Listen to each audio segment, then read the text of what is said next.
Hello বন্ধুরা, আসসালামু আলাইকুম। আপনারা কেমন আছেন? আশা করি সকলেই আল্লাহ তাআলার অশেষ রহমতে ভালো আছেন।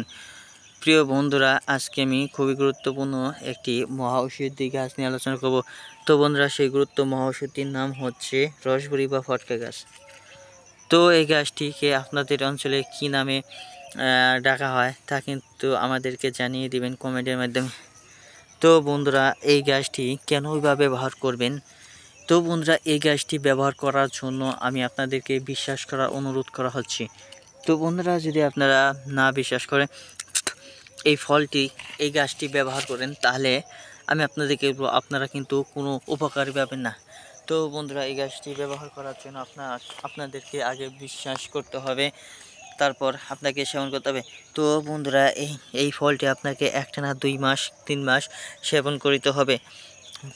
2-3 মাস সেবন করলে যথেষ্ট হয়ে যাবে। আপনাদের যত প্রকার সমস্যা থাকুক না কেন, আপনারা অনেকে বিবাহিত পুরুষেরা হয়তোবা তাদের জীবন হাল ছেড়ে দিয়েছেন, আবার অনেক বিবাহিত পুরুষদের স্ত্রী তাদেরকে ছেড়ে চলে গেছে। তার কারণ হচ্ছে তারা স্ত্রীকে সময় দিতে পারছে না, স্ত্রী তাদের প্রতি অখুশি। তো এই ফলটি যদি সেবন করতে পারেন, রসবড়ি বা ফটকা গাছের, তাহলে আপনারা স্ত্রীর মন কিন্তু সহজেই জয় করে নিতে পারবেন। তো তার কারণ হচ্ছে এই ফটকা বা রসবড়ি ফল যে সমস্ত বিবাহিত পুরুষরা খেয়েছে, তারা সমাধান পেয়েছে। তারা কিন্তু প্রতি রাতে 3 থেকে 4 বার অনেক সময় পর্যন্ত স্ত্রীকে দিতে পারে। এমনকি আর যারা অবিবাহিত পুরুষ রয়েছে, যারা বিয়ের প্রস্তুতি নিচ্ছেন, তারাই এই ফটকা গাছের বা রসবড়ি গাছের ফল 2টি করে প্রতিদিন সকালবেলা খালি পেটে ঠান্ডা পানি বা খালি মধু সহকারে সেবন করুন। তাহলে তারা অবশ্যই 100% কার্যকারী উপকার পাবেন।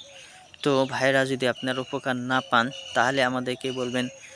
তো এই গাছটি কিন্তু বিবাহিত পুরুষ, অবিবাহিত যুবক, সকল ধরনের পুরুষদের জন্য খুবই কার্যকারী ভূমিকা পালন করে থাকে।